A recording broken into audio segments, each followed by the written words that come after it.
За дахин чуудаа энэ өдрийн минь төвшүүлж байна. Манай хөдөлмөр хам зөвшөөрлийн газар 2019 оны гараад хөдөлмөр эрхлэлтийн нээлттэй хаалганы өдөрлгүүдэд Орхон, Хонгор, Шарын гол, Дархан сумын 1-8 дугааргийн хэмжээнд зохион байгуулалт явж байна. За өнгөрсөн 7 хоногт хөдөлмөр нийгмийн хамгааллын яамны сайдын тушаалаар иргэд төвтэй хөдөлмөр эрхлэлтийг дэмжих жилийн нээлттэй ажиллагааг 2019 оны 4 сарын 30-ны өдрийн 10-аас 16 цагийн хооронд улс орон даяар буюу 21 аймаг 9 дүүрэгт нэгэн зэрэг зохион байгуулахаар юм шийдвэр гарсан. За энэ сайдын тушаал гарсны дагуу бид нар иргэд төвтэй хөдөлмөр эрхлэлтийг дэмжих нээлттэйхээ үйл ажиллагааг 2019 оны 4 сарын 30-ны 10-аас 16 цагт Залуучууд театрын найрамдал талбай дээр зохион байгуулахаар бэлтгэл ажлаа хангаж байна. За бид нар энэ нээлттэй хаалганы өдөрлөгийн хүрээнд хөдөлмөр эрхлэлтийг дэмжих чиглэлээр хэрэгжүүлж байгаа үндэсний 6 хөтөлбөрөөр танилцуулах. За ажилгүй, ажил хайж байгаа, ажилгүй л өртөж болцсогүй иргэдэд ажил зуучлах гээд олон төрлийн үйл ажиллагааг зохион байгуулахаар бэлтгэл ажлаа хангаж байна. За энэ хүрээнд бид нар нийгмийн даатгалын хэлтээс эрүүл мэндийн газар, мэргэжлийн боловсролын сургалтын байгууллагууд, за мөн ажилгүй, ажил хайж байгаа иргэдийг мэргэжилтэй болгох чиглэлээр үйл ажиллагаа явуулдаг сургалтын байгууллагууд, за ажил зуучлалын чиглэлээр болоод үйлдвэр аж ахуйн томоохон газрууд хүний нөөцийн ажилтнууд орцож шинээр бий болж байгаа ажлын байраа танилцуулах, за иргэдэд бүртгэх, ажил зуучлах зэрэг олон үйлчлэгийг бол үзүүлнэ. За энэ чиглэлийн мэдээллийг бол бас холбогдох мэргэжлүүдэд та бүхэнд бас тодорхой мэдээллүүдийг хүргэж хамтарч ажиллах болно гэдгийг бас хэлье. Нэлээд онцлог болж байгаа. За энэ нь болохоор зэрэг олон улсад хөдөлмөрийн байгуулагчны 100 жил, за мөн Монгол улсад хөдөлмөрийн салбарын төрийн захиргааны байгуулагчны 60 жилийн зохион байгуулах ажлын хүрээнд зохион байгуулагдж байгаа юм арай онцлог болж байгаа.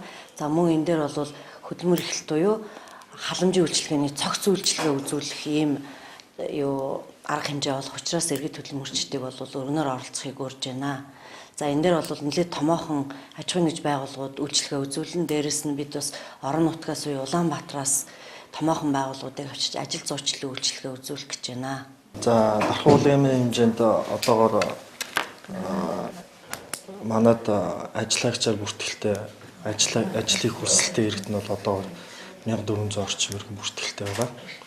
За эндээс насны ангилаар авч үзэх юм бол 15-аас 24 насны иргэд бол нэг 20 орчим хувь, 25-аас 45 хүртэл насны иргэд нь бол нэг 50-60 орчим хувийг эзэлж байгаа. Тэгээ бусад насны иргэд нь бол үлдсэн хувьд нь байгаа. Энэ яагаад тэр 25-аас 45 насны иргэд нь их вэ гэхээр одоо маад нэг дээд боловсролтой ажил хайж байгаа ажиллагч нар маш их байдаг. Тэнд нь болохоор ажлын байр нь хомс байдаг. Бүх аж ахуйн нэгж байгууллагууд одоо жишээ нэг байгууллага дээд боловсролтой мэргэжилтэй боловсон хүчин хэд хэрэгцээтэй байдаг. Зөвхөн мэргэжлийн боловсон хүчин хэд хэрэгцээтэй байдаг. Тэндээс шалтгаалж байгаа ажлууд бол бас залуучууд донд их байгаа. Яамгийн хэмжээнд бол одоо хөдөлмөр зуучлалын хүрээнд анх ажлын байрны захиалга өргүүлсэн аж ахуйн нэгж байгууллагуудаа байлцуулж, ажлын байрны зарлуулж, ажил холбогчтой нь холбож, тухайн яг өдөр нь уулзуулж, ярилцлагын анхан шатны ярилцлагыг хийлгэж ажил зуучлах үйлчилгээ явагдана. Тэгээ мөн манад бас ажлын байрны захиалга хүсэлтэй, хамтарч ажиллах хүсэлтэй байгууллагууд байвал 30-наас өмнө манай байгууллага дээр ирж уулзаад холбогдоо захиалгаа өгөөд энэ арга хэмжээнд хамтран оролцож болно шүү. Бас мөн шинээр бий болж байгаа, шинээр үүсгэн байгуулж байгаа аж ахуйн нэгж байгууллагууд ч гэсэн манай дээр гэж хамтран ажиллах хэрэг байгуулад хамтарч цаашдаа хамтран ажиллах боломжтой. Мөн тэгээд тэн дээр ирээд манай яамгийн үйл ажиллагаан дээр ирээд одоо ажил олгогчийг дэмжих хөтөлбөр гэж байдаг. Ажил олгогч руу чиглэсэн хөтөлбөр байдаг. Тэрний мэдээллийг авч хамтран ажиллах боломжтой. Манайхаар дамжуулын үеийн ажил жуулчлагдсан хичнээн иргэдүүд тийм тэр мэдээлэл манайхаар дамжуулан бол одоо за сүүлийн 2 жилийн хугацаанд бол одоо 17 онд гэхэд 1200 орчим иргэн 18 онд бас 1200 орчим мэргэн манайхаар дамжуулан ажил зуучлагдсан байгаа. Жилдээ Тий. Түр болон байнга юм шүү дээ. Ерөөсөө байнгын ажлын байрыг тий. ажлаа хийгээ явж байгаа. Яг тэрэн дээр манайх иргэн тандалт хийдэг л дээ. Тэр бол нэг 70 орчим хувьтай л явдаг. Нэг орох гарах шалтгаан, хөдөлмөрийн харилцааны асуудлууд бас маш их байдаг л да. Дархуул аймагт хэдэн хөгжлийн бэрхшээлтэй иргэн байна.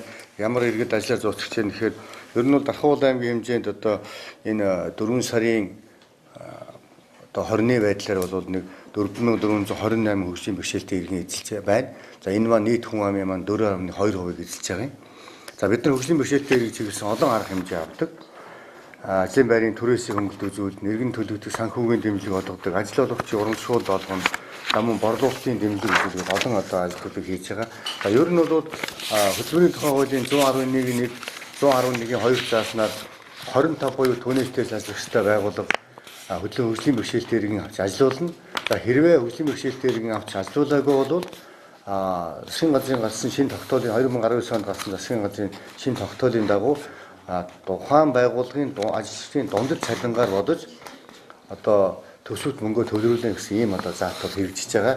За яг өнөөдрийн байдлаар Дархан улаан аймагт 56 одоо байгууллагад 154 хөгжлийн бэрхшээлтэй иргэн байнгын ажлын байраар хангагдаа явж байгаа. За өнгөрсөн онуудад бид нар судалгаагаар хөгжлийн бэрхшээлтэй иргэнийг ажлын байраар хангаагүй нийт 42 аж ахуйн нэгж байгууллагууд албан тоотыг хөрвүүлсэн 18 онд. За өнөөдөр 19 онд бол бид нар он гараад 70 гаруй аж ахуйн нэгж байгууллагуудад хүчний бэрхшээлтэй иргэн ажилуулсан бол төлбөр ажилуулж байгаа бол судалгаа өг. За ажилуулаагүй бол төлбөрийн тухай хуулийн 111-ийн 1, 111-ийн 2 заасны дагуу одоо тэр төлбөрөө төрийн сангийн дансан төвлөрүүлж гэсэн албан хөсөлтөд хөргүүлээд ажиллаж байгаа ийм ажлуудыг хийж байгаа гэж бас та бүхэнд тулгая. За тэгээд нээлттэй хаалганы өдөрлөгөөр манай мэргэжилтэнд нийгмийн халамжийн тухай хууль асуудлаар тодорхой мэдээлэл өгнө. Ер нь энэ хөдөлмөр эрхтлийн чиглэлээр ялангуяа манай яамнаас орж байгаа бодлого бол энэ ажилгүй ажил хайж байгаа ажилгүй төвч болцгүй иргэдээ байнгын болоо төр ажлын байраар хангая. За энэ дээр нь Дархан улаан аймагт үйл ажиллагаа явуулж байгаа томоохон аж ахуйн нэгж байгууллагуудаа оролцуулж за тэр дотроо хүний нөөцийн ажилтнуудыг оролцуулж одоо ажлын байрны захиалгын газар дээр нь авъя. Тэр ажлын байрны тодорхойлолтод нь тулгуурсан тэр анкетын газар дээр нь бөглүүлээд одоо ярилцлага хийгээд тэгээ ингээд энэ одоо нээлттэй хаалганы өдөрлөгөөр бол зарим иргэдийг одоо шууд ажилтаа болох энэ ажлыг зохион байгуулна. За зарим иргэд нь бол одоо тэр бүртгүүлээд одоо дараа нь бол тухайн байгууллагатай холбогдож ажил зуршлах үйлчлэгээ үзүүлэх ийм одоо боломжуудаар хангаж өгөө. Ер нь бол иргэдтэй нэгэнд одоо цаг гаргаад улсын хэмжээнд зохион байгуулж байгаа ажил дээр бол манай иргэдийг өргөн оролцоож бид нар нийгэм хөдөлмөр эхлэх юм болоод нийгмийн халамжийн үйлчлэгийг цогцоор нь үзүүлэх газар дээр нь асуудлын шийдий гэсэн байдлаар бол манай байгууллага бусад одоо холбогдох төрийн байгууллагуудтайгаа иргэдтэйгээ томоохон аж ахуйн нэгж байгууллагуудтайгаа хамтарч энэ одоо нээлттэй хаалганы өдөрлөгийн үйл ажиллагааг зохион байгуулах болно гэдэг бас та бүхэнд болгоё. Хүүхдийн мөнгөтэй холбоотой асуудал бол ер нь одоо байнгын одоо яригддаг асуудал. Өрхийн амжиргааны төвчөн тогтоох судалгаанд хамрагдсан 670-аас доош оноотой иргэд маань бол хүүхдийн мөнгө нь одоо дансанд нь бэлнээр ороо явж байгаа. За өрхийн амжиргааны төвчөн тогтоох судалгаанд хамрагдаагүй за хамрагдсан ч гэсэн 670-аас дээш оноотой хүмүүсийн мөнгийг бол одоо бэлэн бусаар 2019-2020 онд багтааж өгөхөөр ингээд засгийн газрын шийдвэр гарсан. Эннийхээ дагуу бол үйлчлэх нь бол явагдаж байгаа. За одоохон хараахан хүүхдийнхээ мөнгө аваагүй байгаа, хүүхдийнхээ мөнгө нь ороогүй байгаа гэдэг нь иргэд байх юм бол нээлттэй хаалганы өдөрлөгийн үеэр хүүхдүүдийнхээ холбогдох бичиг баримтыг, иргэнийхээ бичиг баримтыг авчаад бид нартай уулзаач. Бид нар тухайн газар дээр нь үзээд хүүхдийн мөнгөнд яагаад ороогүй байгаа шалтгааныг тодруулъя. Судалгаанд хамрагдаагүй байна уу? Бусад одоо ямар шалтгаан байныг тодруулаад газар дээр нь хариуг нь өгөөд шаардлагатай гэж үзвэл гэрээр нь олж одоо өрхийн амжиргааны төвчөн тогтоох судалгааг нь аваад тэгээд одоо судалгаа авсан өдрөөс нь олж хүүхдийн мөнгө нь олгодоод явах энэ одоо боломжийг үрдүүлэхийн төлөө бид нар иргэдтэйг хамтарч ажиллана гэдэг бас хэлмээр байгаа. Дээр нь маань за банк хоорондын капитал банк бол үйл ажиллагаа Дархан улаан аймагт одоо капитал банкны 3-4 салбар байсан. За энэ салбаруудын үйл ажиллагаа бол 3 сарын 30-наар таслах болоод төр зогссон, үйл ажиллагаа зогссон. За капитал банкны салбаруудыг бид нэр харьяалах багуудынх нь харьяа байж байгаа төрийн банкнд шилжүүлсэн байна. Тухайлбал Дархан сумын 8 дугаар ангийн нутаг дэвсгчдэр буюу татврын байрны албаны байранд байдаг капитал банкыг бид нэр ногоон банк руугаа шилжүүлсэн байх жишээний. Шинэ Дарханд байж байгаа 2 одоо банкны салбарыг бол шинэ Дарханы харьяа төрийн банкнд шилжүүлсэн учраас манай иргэд төрийн банкн дээр бичиг баримтайг очоод одоо холбогдох төрийнхөө үйлчлэгийг банкныхаа үйлчлэгийг авах боломжтой л гэж хэлмээр. Одоогоор биднэрт ямар нэгэн одоо өөр төлбөрийн үлдэгдэлтэй асуудал бол Капитал банкны манай хөдөлмөр хамт үйлчлэгийн газар Капитал банкны хооронд ямар ч өөр төлбөртэй үлдэгдэл тооцоотой асуудал байхгүй. Ямар нэгэн асуудал байгаа бол одоо манай байгууллага дээр ирээд иргэд бичиг баримтаараа энэ асуудлаа шийдвэрлэх боломжтой л гэдгийг бас хэлмээр байна. Бас энэ тасамд хэлэхэд өнөөдрийн байдлаар улсын хэмжээнд нэг 106 амралт суулгын газрууд үйл ажиллагаа явуулж байгаа.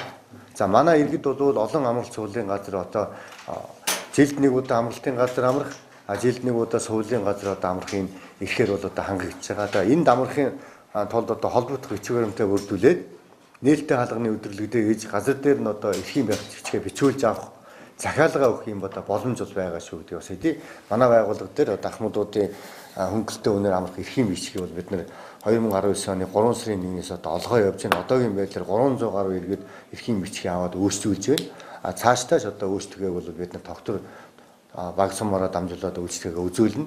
За нээлттэй хаалганы өдөрлөгийн үрийн бол манай ахмадууд өөрийнхөө амрах одоо амралтын газраа мөн сувлын газраа сонгоод эрхийнхаа бичгийг газар дээр нь бичүүлж аваад за мөн одоо холбогдох гарын материалаар хангагдаад ажиллах авах үйлчлэг авах ийм боломж бол байна гэдгийг бас та бүхэнд болгоё.